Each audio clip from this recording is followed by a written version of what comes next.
the question asked is there such a thing as free will? Do we actually have free will?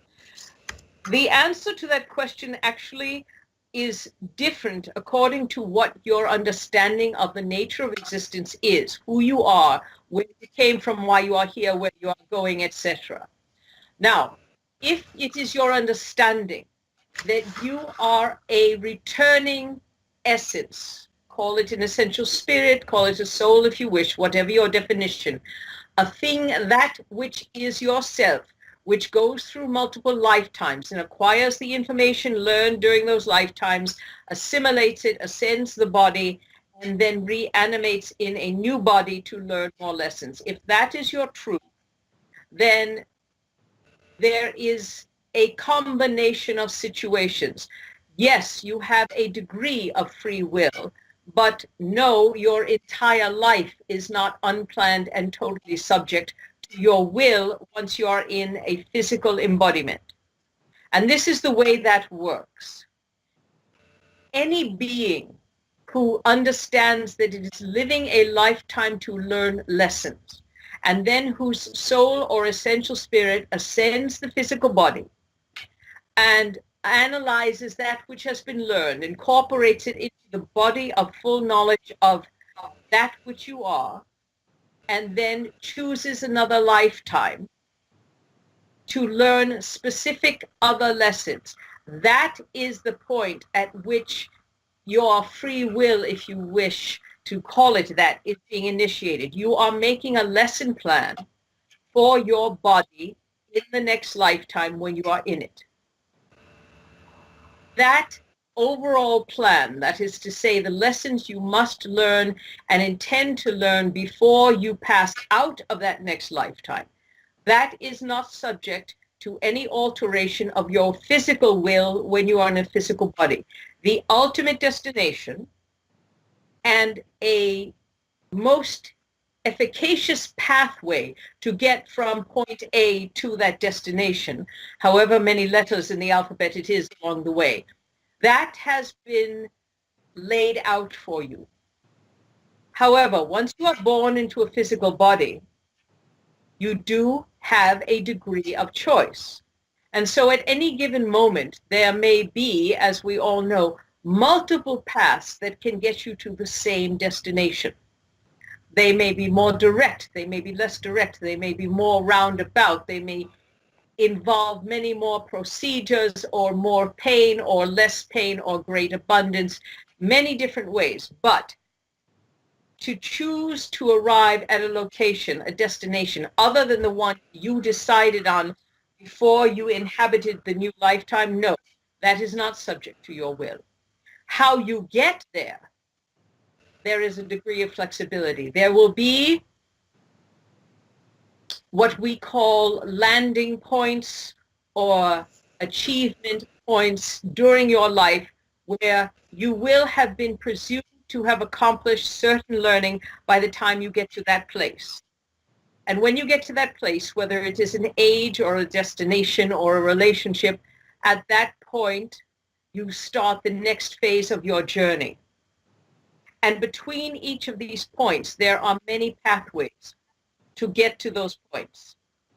And they may not happen always the way it was originally envisioned by your essential spirit or soul before you created the embodiment. That may not happen exactly that way. That is where you exercise free will. And that is where your highest good, your most direct and least painful, if you will, pathway to your destination is subverted by the ego essence of the new physical embodiment and all the physical surroundings that influence it. There is just so much that you as an essential spirit can select and control before you go into a body. For example, you may select before you are in a body, you may say, it will be to my advantage to have a mixed marriage, a racially mixed marriage, or it will be to my advantage to have a single parent, or it will be to my advantage to be born into great wealth and abundance, or great poverty, or in a land where I have to farm, or any of these things. These are the ingredients which you and your essential spirit and perhaps your guides and teachers will assist you with in determining this is the best way for you to learn this lesson that you are going down to learn, this great lesson. And you may choose your parents. Usually it is someone whose soul embodiment you have some connection to, and it is going to serve them as well. The magnificent multidimensional chess game of learning lessons and manifesting lifetimes is amazing, where all of these interconnected beings somehow can arrange to be in a lifetime with each other in the appropriate relationship, and each of them is learning the lesson they have to learn. Quite amazing, actually. And if you think about it too much, it will make you a little bit crazy. So don't think about it too much. Now, you create this, you are born into a body. As soon as you are born into your body, for the most part, you forget everything you were and everything you knew as an essence outside of the body. And you are an infant again. And you go through the process of physically growing and having experiences and learning what you need to function as a being in a body. The degree to which any of that passage of growing from infanthood to some form of young adult, or to whatever point it is where your designated lesson plan begins, it is different for each person. However, the pattern of learning is always consistent. There will be lessons that you come in, even though you've forgotten about them, you don't feel the need to go through them in a lifetime to learn them again. Or you have one little experience which reminds you of a whole range of understandings about that experience, so that you don't actually have to have it again. Not every child born on this earth has to torture an insect to discover that they are not about torture. Yes? Sometimes they simply understand when they see someone else do it. Sometimes they simply step on an insect. Suddenly every ramification of hurting other living things overwhelms them, because that is a lesson they have already learned, you see? And as they grow, they will go through many things. They will go through different relationships. And the ones which they catch right away and say, this is not the way love is expressed, boom, I'm out of here. Obviously, a lesson that had already been learned. It just needed to be reminded. And this is the way, as you grow from infanthood to young adulthood, you reacquire the wisdom that you had when you passed out of your previous body. The amount of time it takes for you to reacquire all of your previous wisdom varies. It can happen relatively quickly by the time you're in your 20s. It can happen much later in life. But at any rate, you will always recognize the elements of the new lesson, because it is a repetitive pattern in your life from which you only learn what you need to know from those specific experiences, instead of extrapolating them to encompass variations on those themes. And so what you experience in life are the many variations that are teaching you the lesson, which you are constantly having to learn. Basically, a pattern of repeated mistakes. Now, what example can be given for others to understand this? For example, you may be one of those beings who is having to learn that verbal or mental abuse is not the way love is expressed. And so you are born into a family where one or more of the parents is a bit aggressive that way, and it hurts. And as you grow, you begin to learn, I do not have to take this from them, I will go away. And so you have learned that that is not what parents should do. And then you go off and you make some friends, and you discover that your best friend tends to do the same thing, although they're a bit nicer about it. They go about it in a different way. And you go into the relationship and you have it for a while, and you begin to get hurt. And it takes you a while to realize that it is the same pattern as what you endured as a child. And then you move along, and the first person you fall in love with has a similar pattern, but in a very different disguise. And so you are with them and you're happy and you know this person is not abusing me, I can tell. But the abuse is not exactly the same. It is perhaps manipulation.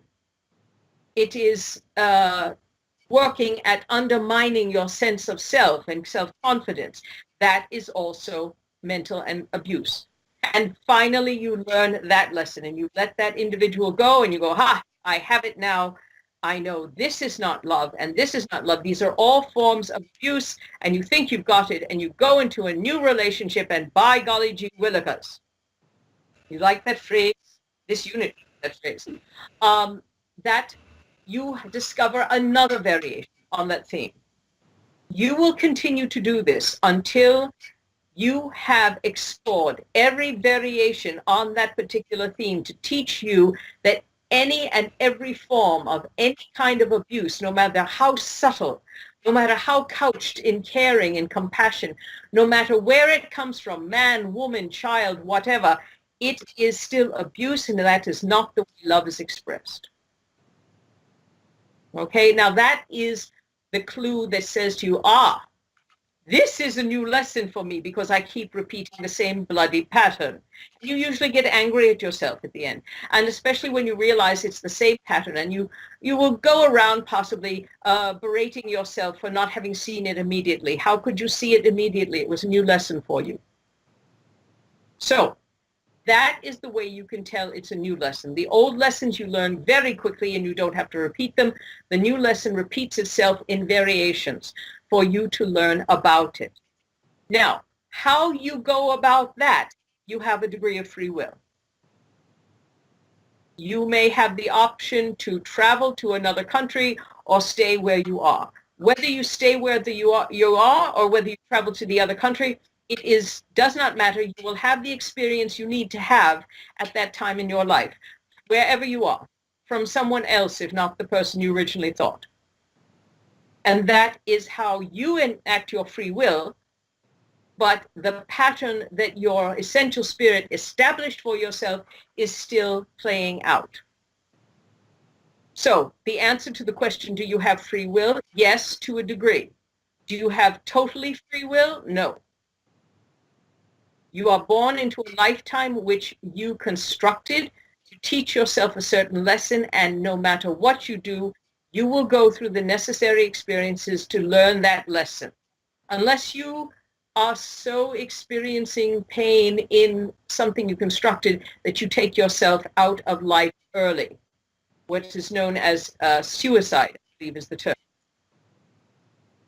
An early exit does not mean you have learned your lesson. You do not take an early exit as part of your intended plan. You learn from the pain and grow stronger. You have a phrase, or perhaps it was a lyric from a song, that which does not kill you makes you stronger. Yes? Yes. Well, that is the general idea. All right? You can create massive disruption in your life, and know that whenever you face that, however horrifying it seems to you, you have within you the capability of dealing with it. Otherwise, you would not be experiencing it, even when it feels so overwhelming that you are convinced that you cannot do it. So that is the simple truth. That's always true. However it is phrased for you, whatever religion offers you a similar thought, that is the concept. And you will have the option of taking any one of a dozen different pathways to get to your lesson. That is your free will. And so there you are. If you like that answer, so be it. If you do not like that answer, then feel free to accept any answer you wish. And that is all we have to say on that subject.